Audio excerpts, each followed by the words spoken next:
Delivering today's Korea to the world, it is Thursday, March 10th, here in Seoul.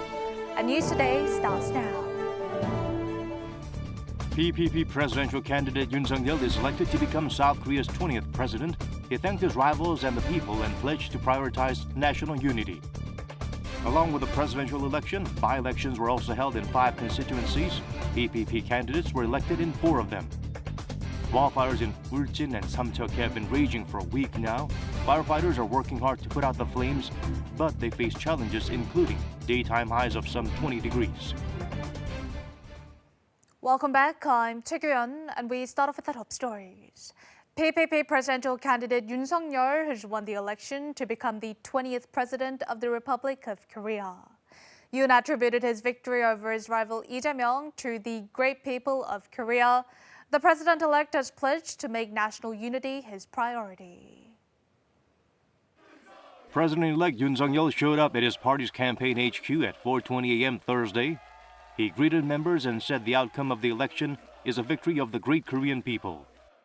저와 우리 국민의힘 그리고 우리 안철수 대표와 함께한 국민의당의 승리라기보다는 위대한 국민의 승리가 아닌가 그렇게 생각을 합니다. Yoon lauded his rivals Lee Jae-myung and Shim Sang-jung for their contributions to Korean politics and offered his solace to them. He also stressed national unity. 이제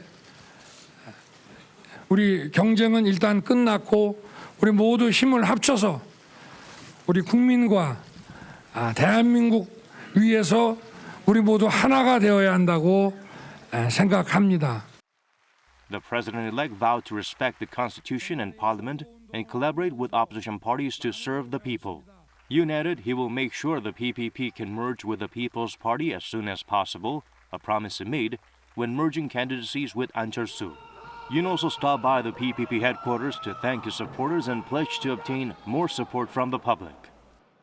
선거운동을 할 때와 똑같은 마음으로 초심을 잃지 않고 앞으로도 제 역할과 직책을 정직하게 수행하도록 하겠습니다. Yoon announced his presidential bid in June 2021, about 3 months after stepping down as prosecutor general. The novice politician won his first presidential race just 8 months after debuting in politics. Lee Jae-myung of the Democratic Party has accepted defeat in the 2022 presidential election and congratulated the president-elect Yoon Suk-yeol. In a press conference held at his party's headquarters this morning, he asked Yoon to overcome division and conflict and to open up an era of integration and harmony. He also said that the result is due to his own faults and not the defeat of his party and supporters. The ruling party candidate added he is the one to take the responsibility. Shim Sang-jung of the Justice Party says she will humbly accept the result of the presidential election as it is the opinion of the people. In Wednesday's election, she gained just a 2.37% of the voters cast. Shim thanked her supporters, saying she will take their unwavering support to heart. So how will the new president shape Korea's future? Yoon may not be able to keep all of his campaign pledges, but they provide hints as to how he will lead the nation. Let's take an overview of President-elect Yoon Suk-yeol's key pledges and visions for Korea.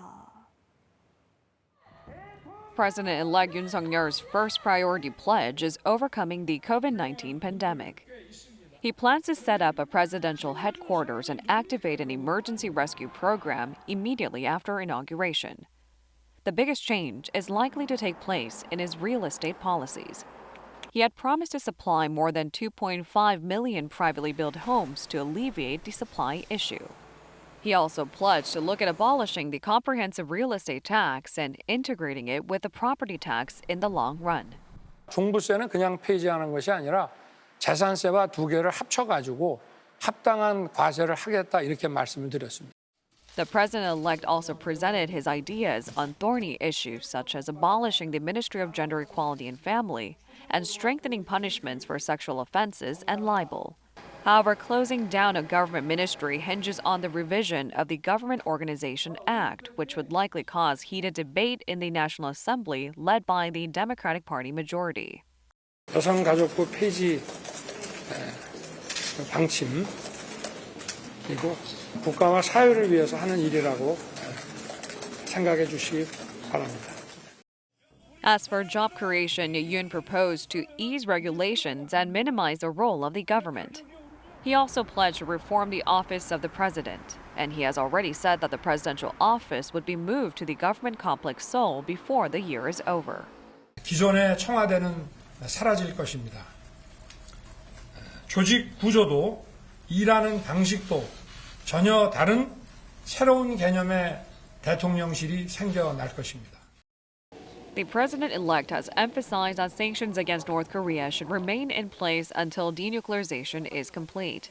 Furthermore, he pledged several times to deploy additional high-altitude missile defense systems, and he would also continue investing in nuclear power generation. Now, both leading presidential candidates had to deal with so-called spouse risks during the campaign. President-elect Yoon Suk-yeol's wife Kim Gun-hee had to stay out of public spotlight during the election period as several controversies surrounded her. President-elect Yoon Suk-yeol's wife Kim Gun-hee stayed out of the public spotlight throughout the campaign period. Her first public appearance was in December. It was to apologize to the nation for falsifying her work experiences. 그러지 말았어야 했는데 돌이켜보니 너무나도 부끄러운 일이었습니다. 모든 것이 저의 잘못이고 불찰입니다. 부디 용서해 주십시오. Since then, Kim has never made a public appearance with her husband. She wasn't seen at the last stop on the last day of campaigning. On March 4th, she participated in early voting at a polling station near her home by herself. Kim was apparently concerned about negatively affecting undecided voters as she was alluded to in several controversies, including suspected involvement in the Deutsche Motor stock price manipulation. Kim Gun-hee stayed out of the public spotlight throughout the campaign. President-elect Yoon Suk-yeol did mention before that the role of the First Lady would be reduced. Along with the presidential election, by-elections were also held in 5 constituencies yesterday. Candidates from the People Power Party were elected in 4 of them. We have the details. Following former Democratic Party leader Lee Nak-yeon's resignation from a parliamentary seat, by-election was held in the Jongno-gu district, Seoul. Choi Jae-young, who had dropped out of the People Power Party's presidential primary, was elected, defeating Kim Young-jong, an independent candidate and an ex-head of the Jongno-gu district office. This is the first time since 2008 a conservative party has won in Jongno. 우리 종로 구민들의 목소리를 귀담아 들으면서 이 종로의 실질적인 변화를 만들어내겠습니다. 정직한 정치인, 신뢰받는 정치인이 되겠습니다. The PPP candidates beat independent rivals and sealed their victories in 2 constituencies where representatives from the Democratic Party had been convicted to have their elections nullified. The Democratic Party did not put up candidates there. In Anseong, Gyeonggi-do Province, former 3-term lawmaker Kim Ha-kyung scored a victory, rising from his previous defeat in the 2020 parliamentary elections. In Sangdang Cheongju of Chungcheongbuk-do Province, former Governor Jung Woo-taek secured a parliamentary seat in Wednesday's by-election. 반드시 상당고와 상당구민 여러분 은혜에 반드시 보답하도록 하겠습니다.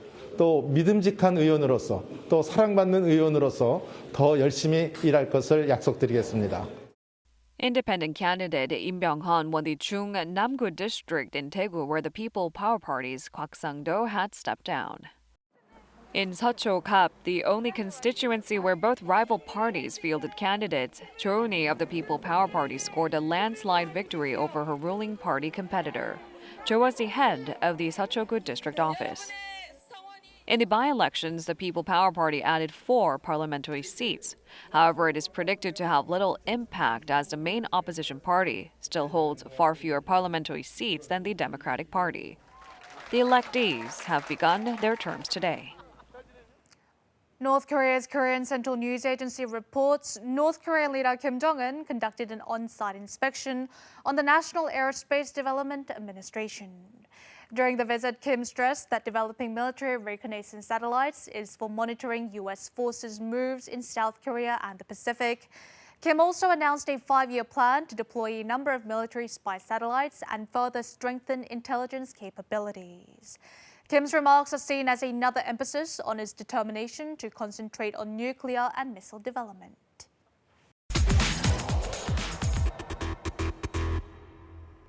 Daily COVID-19 cases have topped 320,000 for 2 consecutive days in Korea. Now, some cautiously say the outbreak is about to peak.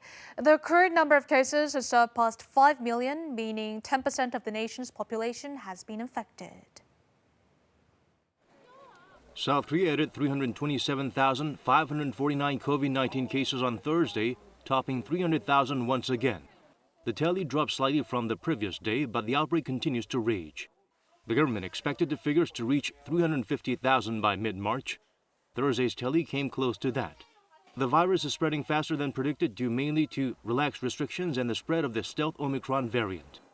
확실한 것은 지금이 이제 유행 정점에 거의 다 도달해 오는 것처럼은 보이고요. 지금 정도의 유행 수준이 한 2주 정도는 이어질 수 있다라고 보고 그 다음부터는 자연스럽게 감소하는. The accrued number of coronavirus cases in the nation now stands at some 5.2 million. 1 in every 10 people was infected. The number of serious cases could surge 2 to 3 weeks later. The figures remained above 1,000 for 3 consecutive days, more than doubling from 2 weeks ago. 6 out of 10 ICU beds are already occupied. Authorities say the nation's healthcare system is capable of handling the ICU patients for now. 병상 운영을 효율화할 경우에는 2,500명까지도 감당이 가능하다고 평가하고 있습니다. But medical workers say it's too soon to let the guard down.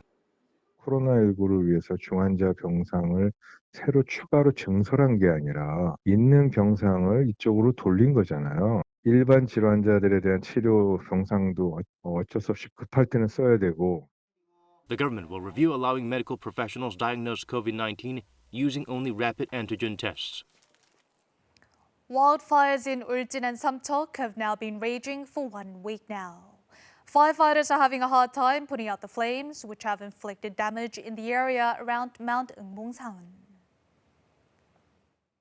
So far, 75% of the wildfires in Ulsan, Gyeongsangbuk-do province have been extinguished. Firefighters are particularly having a hard time putting out flames around the Kumgang Red Pine Woods. Forest and firefighting authorities will try to extinguish the blaze on Thursday again using an aerial firefighting method. 19,000 hectares of forest land and some 450 houses and facilities have been burned down so far. More than 370 displaced residents were evacuated. On Thursday, western and northwestern winds of 3 meters per second are expected in Ulsan.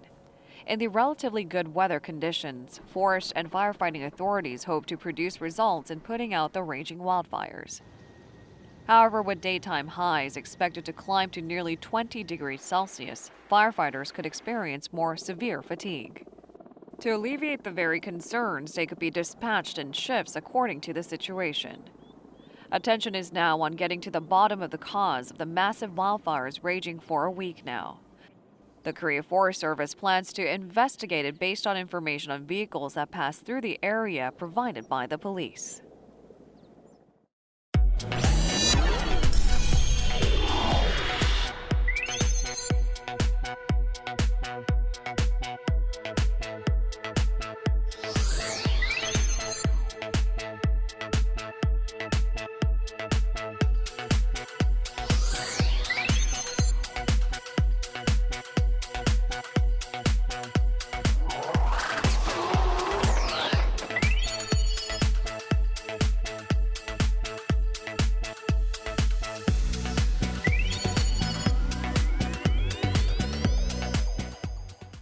And that's all we have for you on news today. Thanks for joining us. We will see you again at the same time tomorrow.